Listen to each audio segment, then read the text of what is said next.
Halo semuanya, pada video kali ini kita akan membuat sebuah project machine learning sederhana, yaitu berupa Food Image Classification.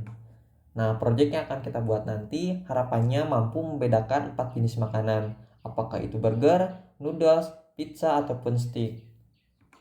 Dalam pengembangan project machine learning ini ada beberapa tahapan yang perlu kita lakukan, dimulai dari pengumpulan data, kemudian pemisahan data, lalu praproses data, setelah itu lakukan pembuatan model, kemudian kita lakukan pelatihan model, setelah itu kita lakukan evaluasi model, kemudian kita lakukan pengujian model, dan yang terakhir adalah kita penggunaan model.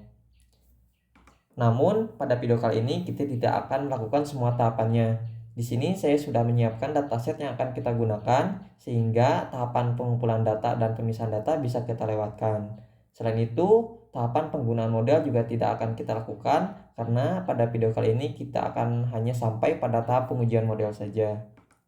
Untuk gambaran dataset yang akan kita gunakan nanti, datasetnya terdiri dari 4000 gambar yang terbagi ke dalam 4 kelas, sehingga masing-masing kelasnya terdiri dari 1000 gambar.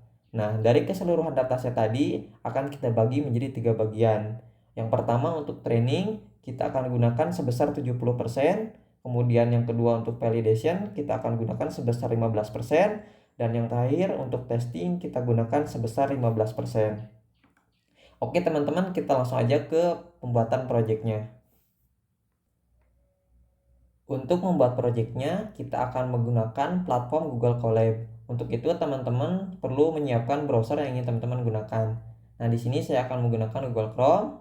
Selain itu, teman-teman juga perlu menyiapkan akun Google dan silakan login ke akun Google yang sudah teman-teman miliki. Jika sudah, kita langsung aja mengunjungi halaman utama dari Google Colab dengan cara mengetik collaboresearchgoogle.com. Nah, jika halamannya sudah terbuka, kita langsung aja membuat notebook baru dengan mengklik New Notebook.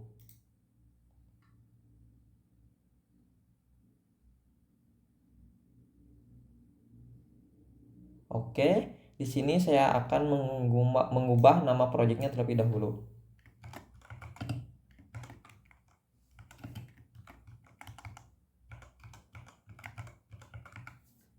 Oke, sudah. Nah, tahap pertama dalam pembuatan project machine learning ini adalah kita perlu mendownload dataset yang akan kita gunakan. Nah, di sini saya sudah menyimpan datasetnya di Google Drive. Jadi, teman-teman nanti bisa gunakan dataset ini juga. Nanti untuk linknya akan saya simpan di deskripsi video. Kita langsung saja copy untuk linknya. Oke. Nah, kita simpan di sini. Kita buat sebuah variabel.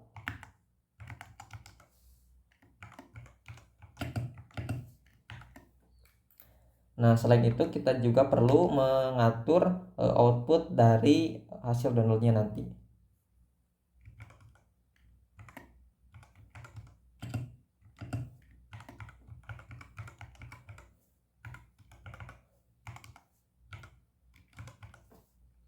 Nah, oke, sudah. Nah, untuk mendownload dataset ini kita membutuhkan sebuah library. Nah, untuk namanya library-nya adalah JDown. Kita import terlebih dahulu ya.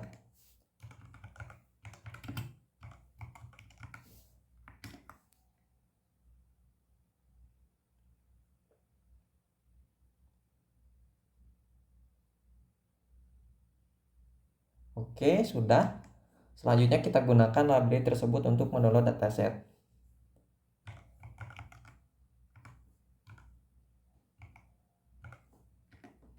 Kita masukkan dataset URL-nya, lalu outputnya.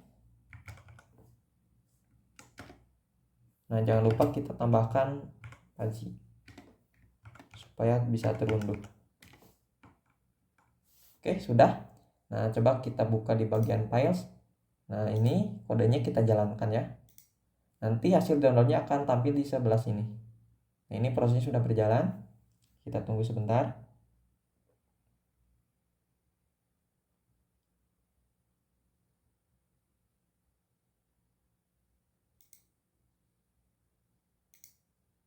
Nah, sudah ya teman-teman. Ini sudah muncul. Untuk format datasetnya adalah zip. Nah, karena zip, maka kita perlu mengekstrak terlebih dahulu supaya nantinya bisa kita gunakan. Nah, untuk mengekstraknya kita membutuhkan library yang namanya zip file. Oke, langsung aja kita import.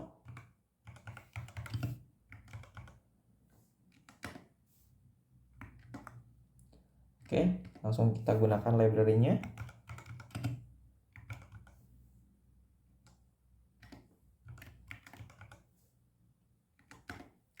Nah, di sini kita tambahkan output dari hasil download tadi. Lalu kita buat referensinya.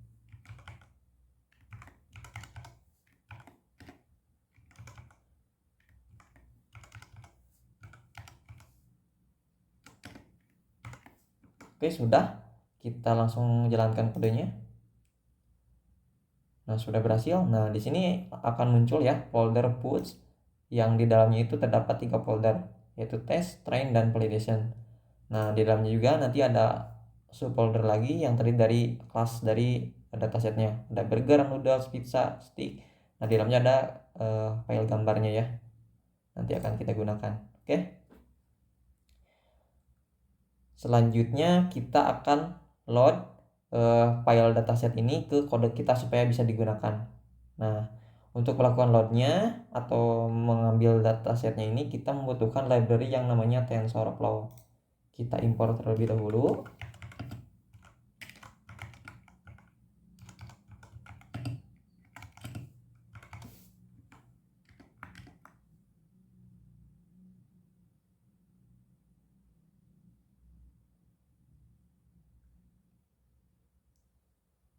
Oke, sudah. Pertama kita akan meload untuk train datasetnya. Kita simpan ke dalam sebuah variabel.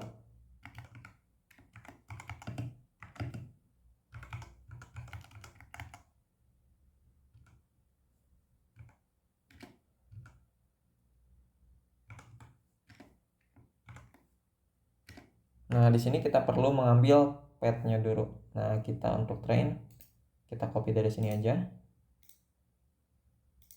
Oke, sudah. Nah, kita harus mengatur juga untuk image size-nya.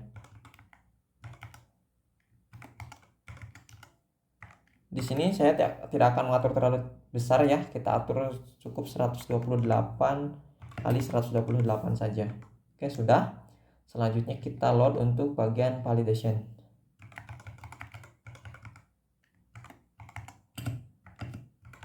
Caranya hampir sama.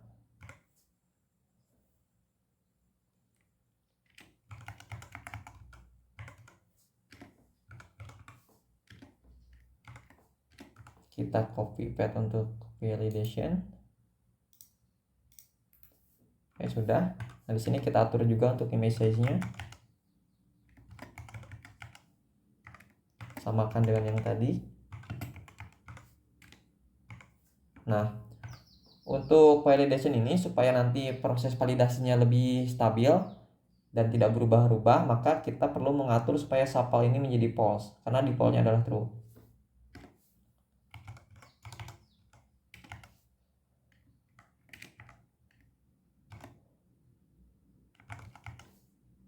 Oke, sudah.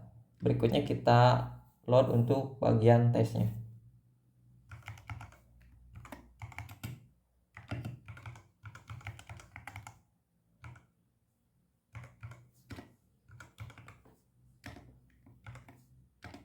Kita ambil path-nya.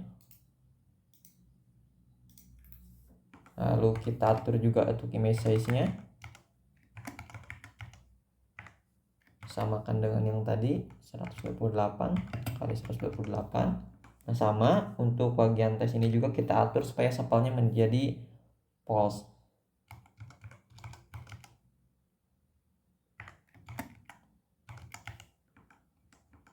Oke, sudah teman-teman, langsung aja kita jalankan kodenya. Nah, sudah berhasil terload ya. Di sini ada 2800 gambar untuk train dan 600 untuk validation dan 600 untuk tes. Oke. Tahap berikutnya adalah kita akan coba menampilkan preview dari setiap kelas untuk dataset trainnya. Nah, di sini kita membutuhkan sebuah library yang namanya matplotlib. Kita import terlebih dahulu ya.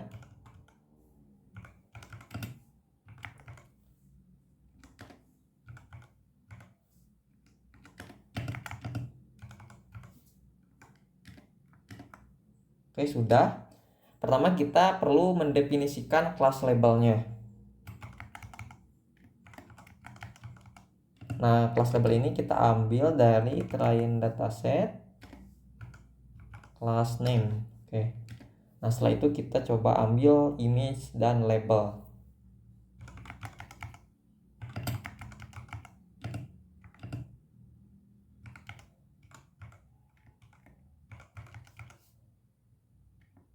Dari train dataset. Oke, sudah. Nah, untuk menampilkannya kita akan menggunakan looping saja.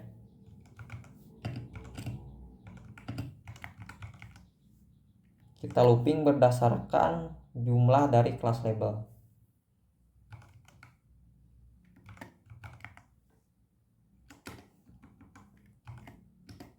Oke, tahap pertama kita akan mendapatkan ID gambarnya dulu.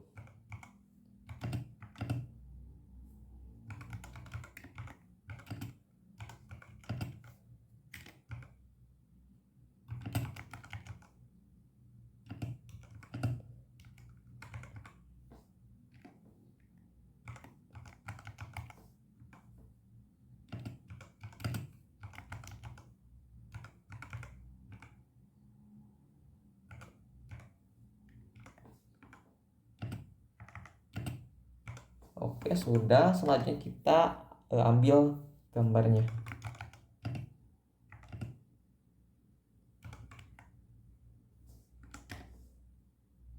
Berdasarkan ID yang tadi. Lalu kita ubah formatnya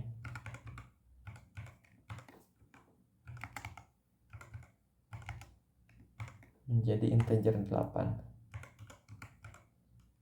Oke, sudah. Selanjutnya kita akan tampilkan gambar ini. Kita gunakan library yang sudah kita import tadi. Kita atur dulu subplotnya. Untuk row-nya kita aturnya di satu saja. Kemudian untuk kolomnya kita sesuaikan dengan jumlah dari kelas labelnya.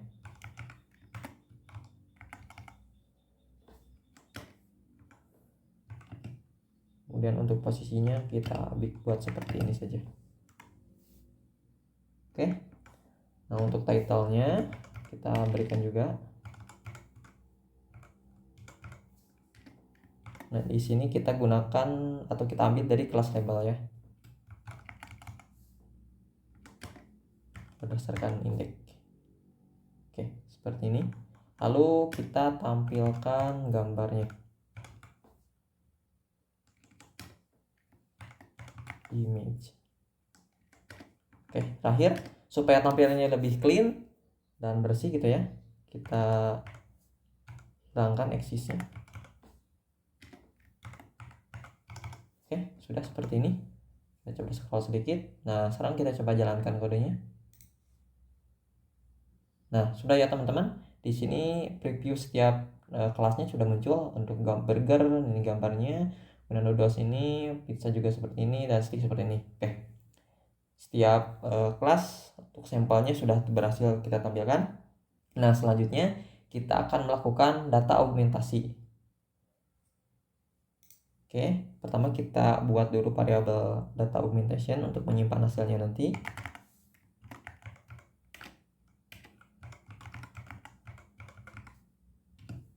Nah, untuk melakukan augmentasi ini kita menggunakan library TensorFlow yang sudah kita import tadi.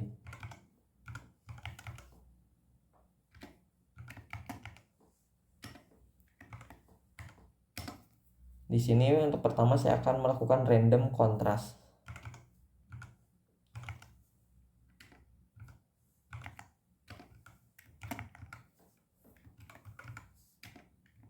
Untuk nilainya saya akan buat 0,1 saja. Kemudian yang berikutnya saya akan melakukan random flip secara horizontal.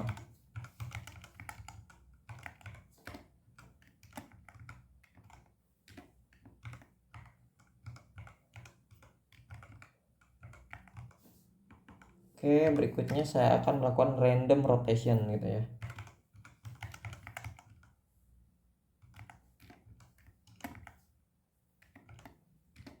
Untuk nilainya 0,1 saja. Dan yang terakhir saya akan melakukan random zoom supaya tampilan gambar dari objek makanannya lebih beragam.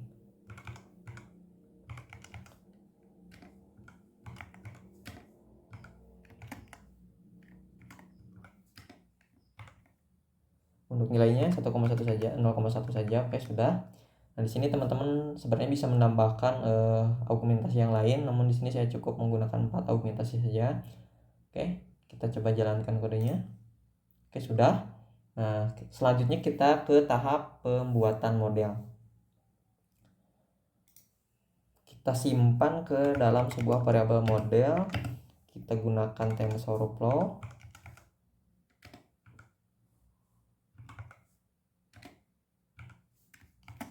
Kita gunakan sekuensial. Nah, di sini kita definisikan layer-layer dari modelnya nanti. Nah, untuk pertama kita harus membuat layer inputnya terlebih dahulu.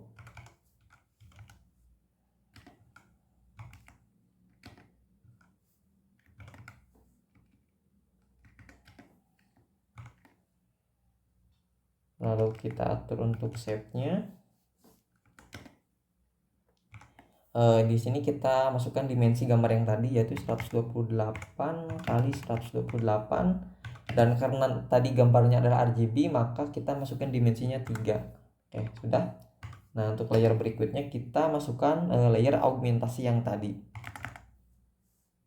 Nah, seperti ini. Selanjutnya kita perlu melakukan rescaling dulu supaya nilainya menjadi 0 dan 1 saja gitu ya.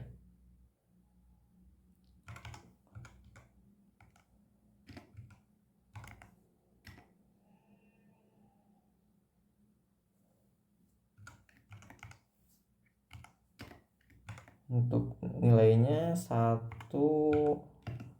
dibagi 255 karena nilainya RGB ya. RGB itu 255. Oke, sudah. Nah, untuk layer berikutnya kita akan menambahkan layer konvolusional pertama ya.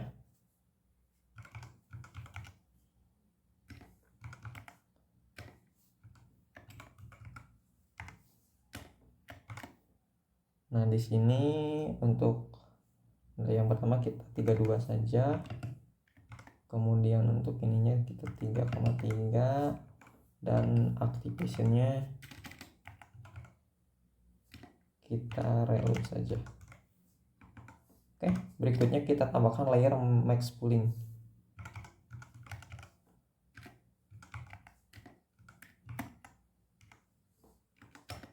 Oke, sudah.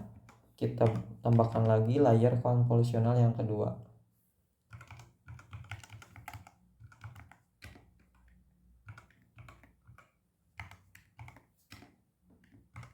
Ininya kita ubah menjadi 64. Ininya sama. Dan activationnya reload juga. Setelah itu kita tambahkan layer max pooling.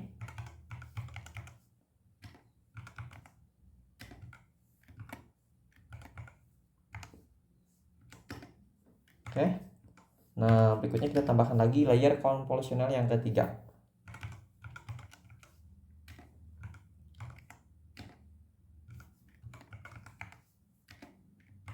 Ini kita ubah menjadi 108. Ini samakan dengan yang tadi. Kemudian activationnya kita reload saja. Setelah itu kita tambahkan layer max pooling.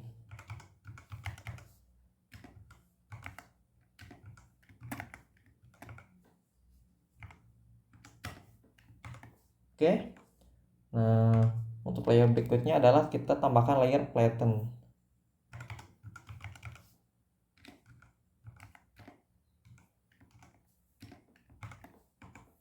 Layer berikutnya akan kita tambahkan layer dense.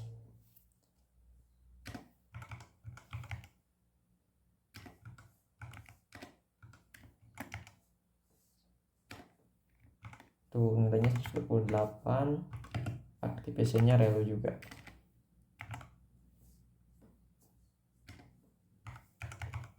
Oke, setelah itu kita tambahkan layer dropout.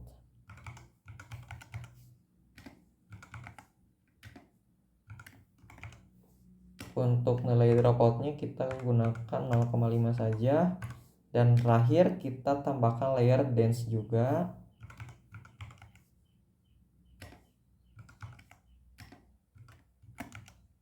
Nah, di sini kita masukkan nilai dari jumlah kelasnya. Karena tadi nilai jumlahnya kelasnya adalah 4 ya. Nah, sebenarnya kita bisa buat menjadi dynamic dengan cara seperti ini. Kita ambil dari jumlah kelas label yang sudah kita buat tadi. Seperti ini juga sama, atau bisa kita tulis langsung jadi 4, boleh. Namun dengan cara seperti ini, nanti ketika teman-teman menambahkan kelas baru, ini tidak perlu mengubah kode lagi. Nah, untuk activation-nya kita gunakan softmax. Nah, sudah ya seperti ini. Kita coba jalankan kodenya. Oke, sudah. Nah, kita coba compile modelnya ya. Compile. Nah, pertama kita perlu mengatur optimizer.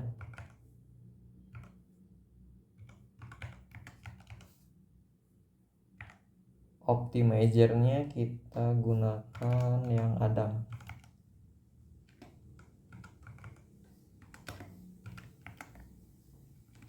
Nah, seperti ini. Lalu kita juga perlu mengatur loss-nya.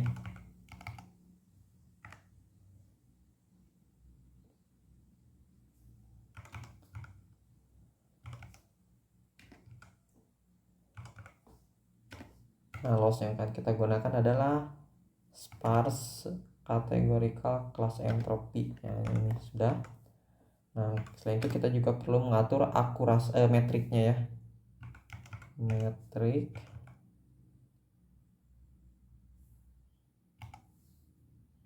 kita akurasi. Oke, sudah. Selanjutnya kita coba summary modelnya, supaya kita bisa melihat detail dari model yang sudah kita buat. Oke, sudah. Kita coba jalankan kodenya lagi. Nah, di sini sudah muncul ya. Ini detail layer yang sudah kita buat. Nah, setelah itu kita akan melakukan training pada model ini menggunakan dataset train yang tadi ya, yang ini. Oke. Kita simpan hasil trainingnya nanti ke dalam variable history. Kemudian kita panggil model fit. Oke, sudah. Nah, di sini kita perlu tambahkan beberapa parameter. Pertama, untuk nilai X ini kita gunakan dari train dataset. Lalu kita juga perlu mengatur epoch-nya. Di sini kita atur 100 saja. Di sini teman-teman bisa sesuaikan ya. Selain itu kita coba tambahkan callback.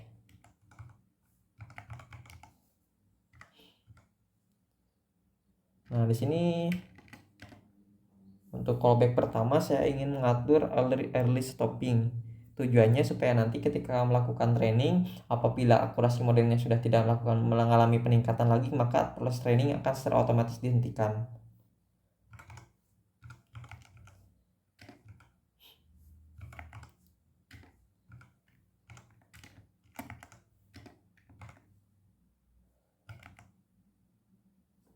Kita atur menjadi 5. Untuk verbosity-nya atur 1.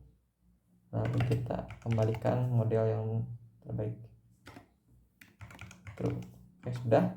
Nah, untuk callback yang kedua, saya ingin menambahkan reduce dari learning si modelnya gitu ya, supaya nanti ketika saat melakukan training modelnya tidak mengalami peningkatan akurasi, maka learning rate-nya akan diturunkan.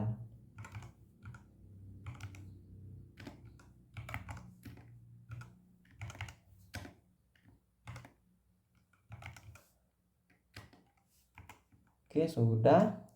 Terakhir kita untuk validation datanya kita gunakan validation dataset. Nah, yang ini. Oke, sudah. Kita coba jalankan kodenya. Oke. Proses training akan dimulai ya. Nah, sudah dimulai. Kita tunggu saja. Untuk proses training ini cukup memakan waktu, jadi mungkin nanti setelah proses trainingnya selesai videonya akan dilanjutkan, jadi sekarang akan dihentikan dulu. Oke, kita tunggu proses trainingnya ya.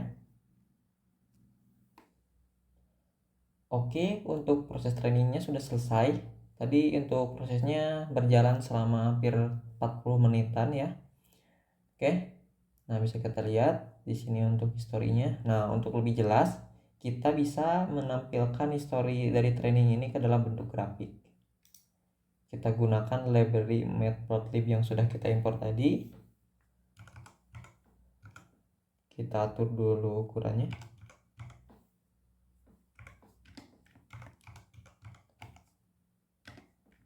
Di sini saya akan mengatur lebarnya 8 dan tingginya 3. Oke. Nah, di sini saya akan membuat dua buah subplot. Untuk plot pertama di sebelah kiri akan menampilkan akurasi, kemudian plot yang kedua di sebelah kanan akan menampilkan loss. Oke, langsung saja kita buat.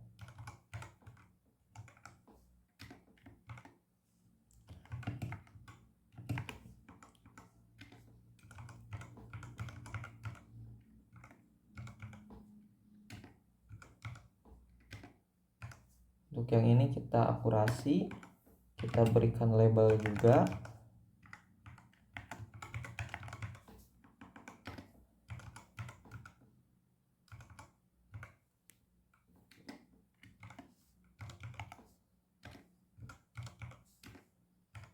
Kemudian validation akurasi, kita berikan label juga.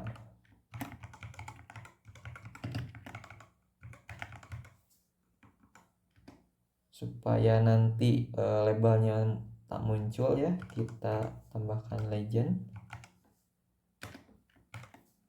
Oke, kita buat subplot yang kedua.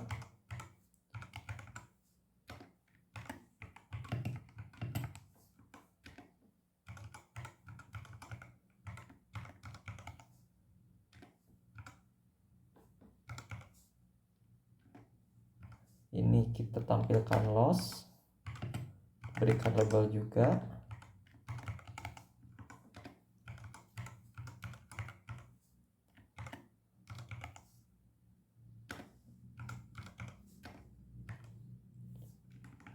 Validation loss, kita beri label juga.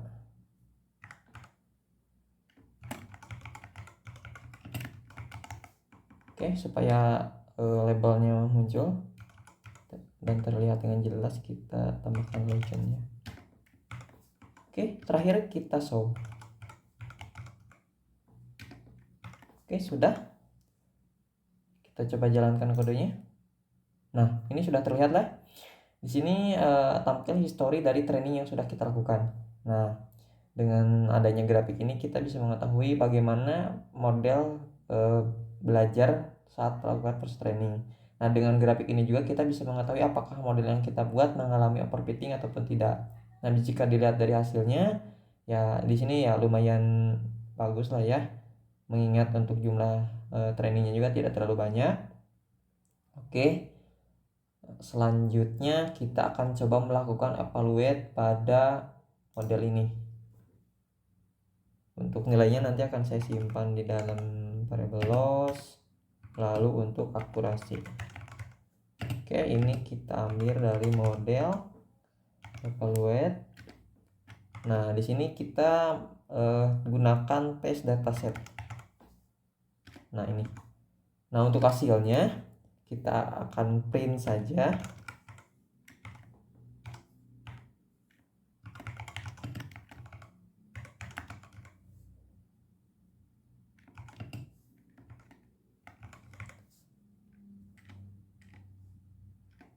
Supaya nanti hasilnya dalam persentase kita kali 100, kemudian kita ambil 2 digit setelah titik, tambahkan persen.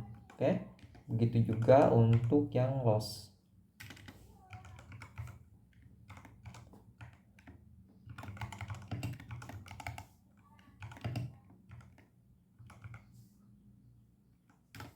Kita format juga,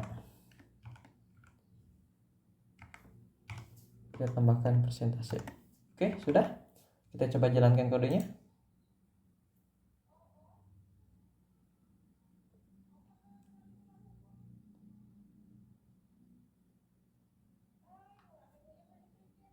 Oke, teman-teman bisa kita lihat ini untuk akurasinya ada di 94,17%, lalu untuk loss-nya ada di 16,5%. Bisa dibilang hasilnya cukup baik. Nah, oke. Tahap selanjutnya kita akan coba melakukan pengujian pada model kita menggunakan gambar dari tes dataset. Oke. Langsung aja. Nah, pertama kita membutuhkan path dari file tesnya. Kita ambil dari sini tes, kita coba untuk yang burger dulu. Misalkan ini ya, kita copy. Lalu di sini kita simpan ke dalam sebuah variabel. Oke, sudah. Nah, pertama kita load dulu gambarnya seperti yang tadi kita gunakan TensorFlow. Kita simpan ke dalam variabel image ya.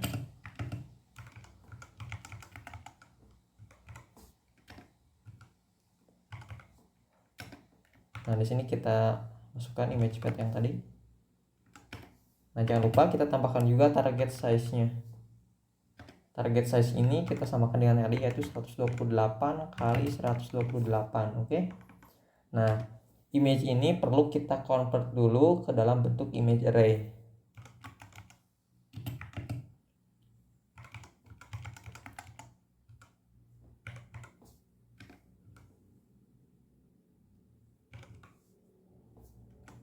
Nah, kita masukkan image yang tadi yang sudah kita load. Oke. Nah, di sini kita juga perlu yang namanya numpy untuk melakukan convert lagi.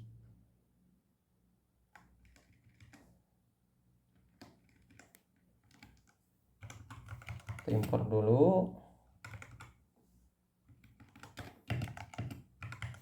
Oke. Nah, di sini harusnya kita bahas aja namanya supaya lebih jelas. Image array. Oke. Nah, kita gunakan lagi namanya yang sama supaya lebih simpel ya, image array.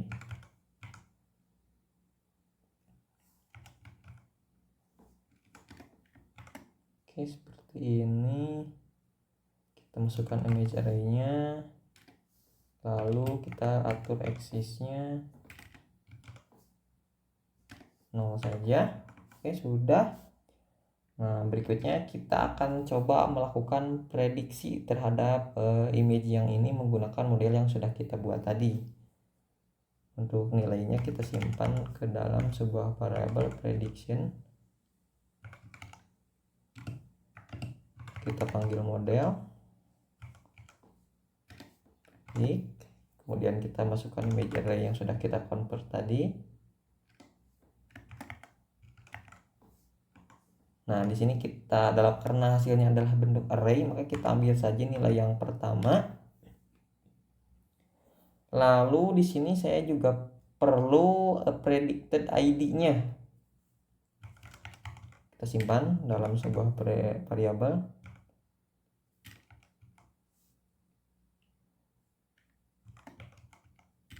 Oke.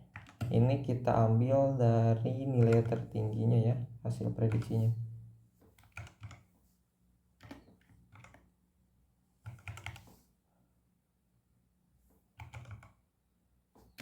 Oke, selain itu kita juga perlu predicted labelnya.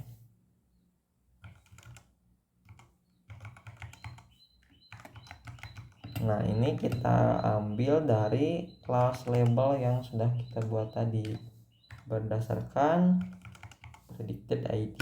Oke. Nah, kita juga perlu persentase dari hasil prediksinya terhadap label yang paling tinggi gitu ya.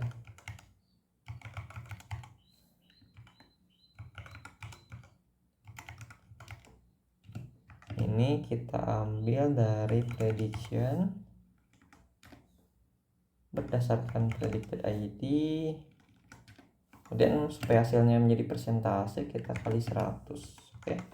Seperti ini. Nah, untuk hasilnya nanti kita akan menampilkan dalam bentuk plot juga. Jadi untuk sebelah kiri kita gambar dan jumlah presentasinya, kemudian sebelah kanan kita akan buat probabilitasnya terhadap kelas yang lain. Oke, kita langsung aja buat.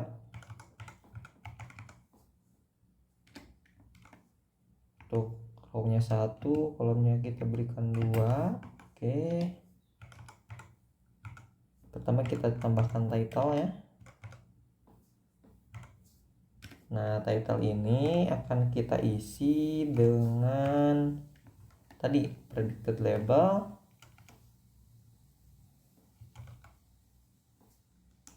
lalu kita tampilkan juga untuk confidence-nya. Nah, supaya angkanya tidak terlalu panjang, kita format juga. Kita ambil 2 digit setelah titik. Oke, tambahkan persentase. Oke, sudah. Selanjutnya kita tampilkan gambarnya. Kita masukkan image yang sudah kita load tadi. Oke, sudah seperti ini. Nah, supaya tampilannya lebih rapi, untuk aksesnya kita open saja. Oke, kita buat subplot yang kedua.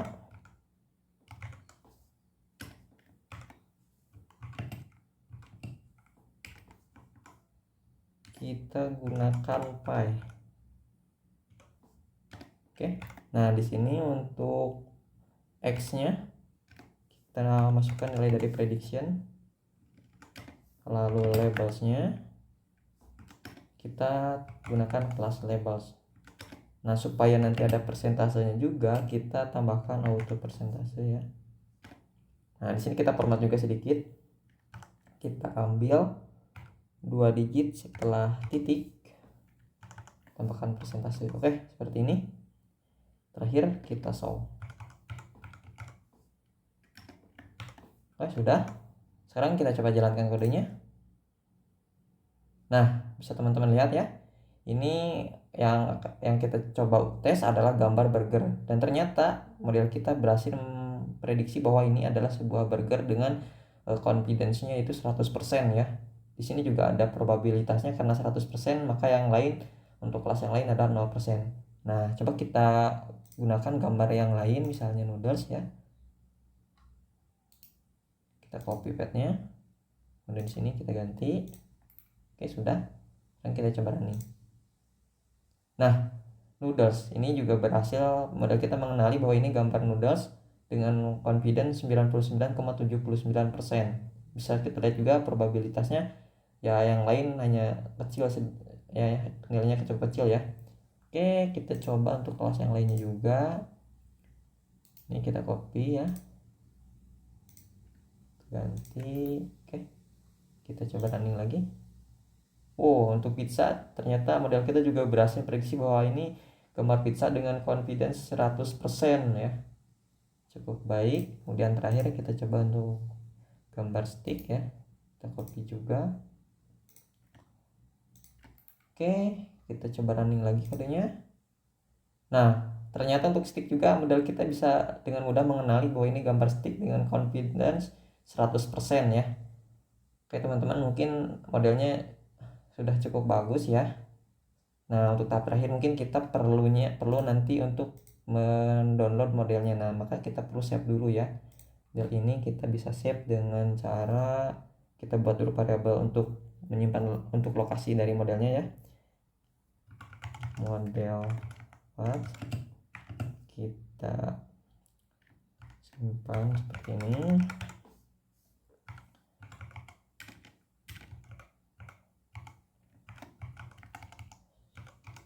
Put classifier, untuk formatnya kita gunakan keras saja. Lalu kita model save. Nah, kita model path yang tadi kita simpan di sini.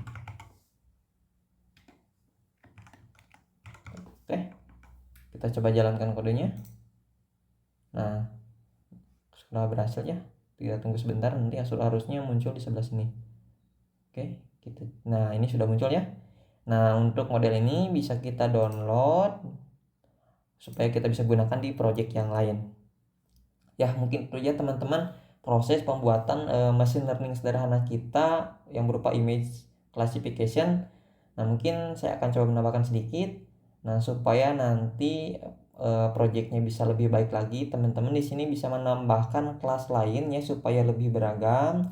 Lalu bisa juga teman-teman menambahkan jumlah gambarnya supaya model kita lebih baik lagi. Lalu di sini teman-teman bisa menambahkan argumentasi yang lain ya supaya data trainnya ini lebih beragam. Nah, lalu dalam pembuatan model teman-teman mungkin nanti bisa menambahkan beberapa layer lagi supaya model kita bisa lebih baik lagi ketika melakukan prediksi.